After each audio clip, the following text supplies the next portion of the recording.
원심 판결을 파기하고 사건을 서울 고등법원에 완송한다.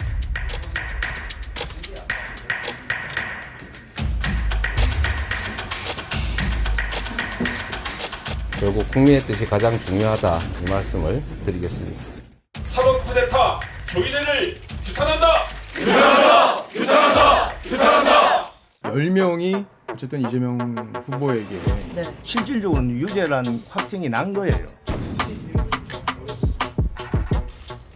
사실상 유죄 결정을 내려서 이제 파기환송을 했기 때문에 그렇게 되면은 이재명 대표는 정치적으로 사실상 사망 선고가 내려진 거예요. 엄청 크고 진한 주문 글씨를 대법원에서 딱 이재명 가슴에 붙여준 거죠. 대법원 판결이 이재명 대표에 대한 정치적 뇌사 판정이다. 산소호흡기로 연명하는 것밖에 안 된다. 이재명 후보 그 네. 상고심 이 결론 요거 얘기부터 한번 해볼게요. 네. 파기환송 파기환송이죠. 어떻게 보셨습니까?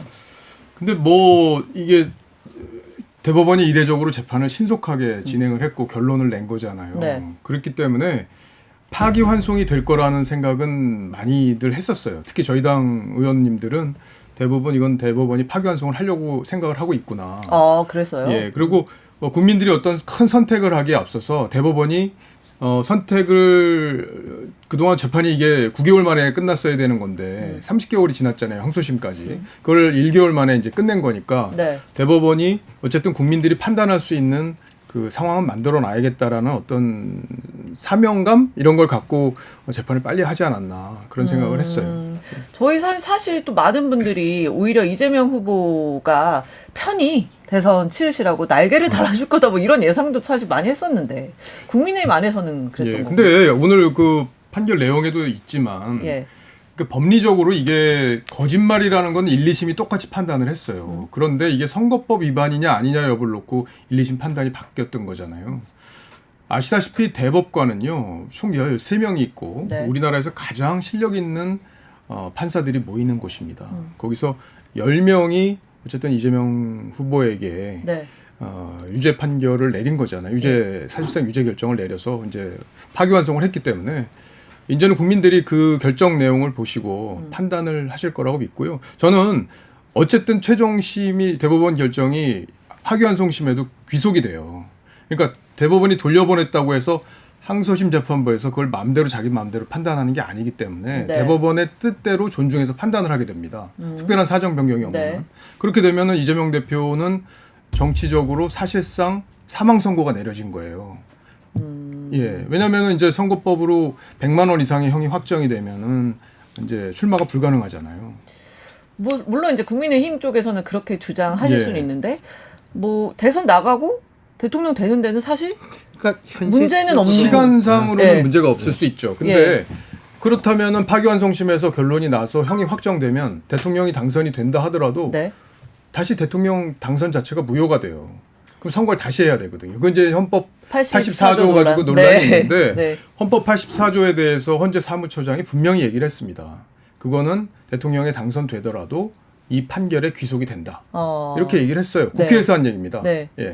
그렇기 때문에 물론 논란이 좀 있긴 있지만 얼마든지 그거는 이제 헌법의 취지를 네. 반영한 그런 말씀을 이제 헌재 사무처장께서 하셨기 때문에 그대로 결론이 날 거예요. 저는 예. 한동훈 후보가 통찰력이 꽤 있다고 봐요. 엄청난 예. 통찰력을 갖고 있는데 예전에 어떤 얘기를 한 적이 있냐면 지금 만약에 탄핵이 된 시점에서 우리가 이재명이 아닌 다른 후보와 싸우면 우린 질 수밖에 없다. 탄핵됐기 때문에. 네. 그런데 우리가 이재명이기 때문에 싸울 명분도 생기는 거고 해볼만하다. 해볼만하다. 근데 2심에서 유죄가 나온 이재명은 네. 우리가 한번 해볼만하다. 어. 근데 2심에서 무죄가 나와버렸잖아요. 네, 선거법이. 네. 그래서 막 망연자실하고 아니 어떻게 이게 거짓말한 게 뻔히 드러나 있는데 이걸 유죄를 안 주고 무죄를 줄 수가 있냐. 그러고 우리가 야 그러면 날개를 완전히 단 이재명인데 네. 그때는 어떻게 상대하기가 쉽지 않다는 생각을 했어요. 근데 한동훈 후보는 분명히 그 유죄를 받은 이재명과는 싸우기가 우리가 그나마 제일 쉽다고 얘기했는데 지금 현재 그렇게 돼버린 거잖아요. 네, 그래서 물론 대법원이 이례적으로 이제 빨리 결정을 네, 네, 내렸기 때문에 가능해졌는데 어쨌든 이재명 후보를 바꿀 것 같지는 않아요. 민주당이 안 바꾸겠죠. 그럼요. 지금 뭐 예. 10일, 11일 후보 감히 등록해야 누가 되는데 언제 이런 바꿔요? 예, 예, 예. 그럼 우리가 싸울 수 있는 무기가 확실히 우리한테는 쥐어졌다. 아. 우리가 탄핵을 당한 세력이었지만 네, 네. 그래도 우리가 싸울 수 있는 명분은 생겼다. 어. 그렇게 봅니다. 윤석열 전 대통령이 됐지만은 이재명 후보는 정치적 운명이 크게 또 안 바뀔 수도 있는 거 아닌가요? 어떻게?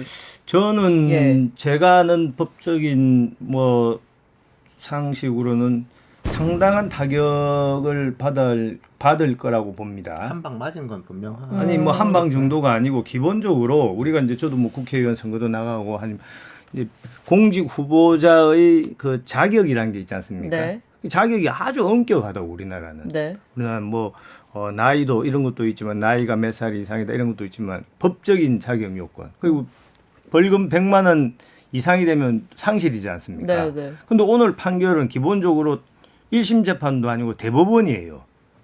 그것도 전원합의체 판결이에요. 네. 쉽게 말해서 유죄가 지금 기술적으로는 확정이 파기환송돼서 확정이 안 된 거지만은 실질적으로는 유죄란 확정이 난 거예요. 네. 그러니까 그 주홍 글씨로 치면은 엄청 크고 진한 주홍 글씨를 대법원에서 딱 이재명 가슴에 붙여준 거죠. 쉽지가 주홍 글씨를 않죠. 붙여줬다. 주홍 글씨 중에서도 대왕 주홍 글씨를 네, 네. 여기 딱 쉽게 말해 당신은 공직 후보 자격이 없다라는 그 대왕 큰 주홍 글씨를 붙여준 거예요. 네, 마찬가지이기 네. 때문에 네. 그 큰 주홍 글씨를 가슴에 달고 대선에 계속 갈 수 있겠냐. 저는 상당히 어렵다고 보고 원래 주홍 글씨 큰 대자 있다가 예. 또 구인 영장까지 발부돼 있는 상태에서 제대로 선거 운동을 할 수 있겠냐. 저는 쉽지 않다고 봅니다. 그래서 사실상 어떻게 보면은 이제 정치적으로는 오늘의 그 대법원 판결이 네. 이재명 대표에 대한 정치적 뇌사 판정이다. 그래서 예. 지금 그걸 가지고 뭐 항소심 재판한다 뭘 한다 하더라도 그것은 산소호흡기로 연명하는 것밖에 안 된다. 저는 그렇게 보고.